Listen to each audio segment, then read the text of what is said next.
Keonjhar police पक्षरु बेआईन गोरु माफियांक घरे जोरदार चढ़ाऊ करा जायछि। आज सकाळु केन्दुझर पुलिस रो एकाधिक टीम 46 स्थान रे बेआईन गोरु व्यवसायींक बासभवन रे चढ़ाऊ करा जायछि।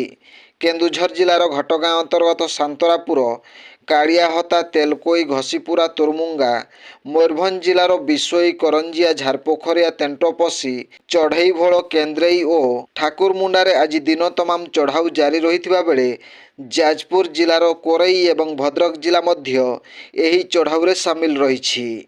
तेबे एही चढ़ाऊरे घटगाँ अंतर्गत सांतरापुर एमडी सरफुलଙ୍କ घरु नगद 26 लाख टंका, 184 ग्राम सुना अलंकार और 1 केजी रूपा अलंकार एवं बैंक कागजपत्र आदि जबत होइथिबा बेले एसके मुजाफरଙ୍କ घरु नगद 3,84,000 एवं 130 ग्राम सुना अलंकार जबत करा जायछि।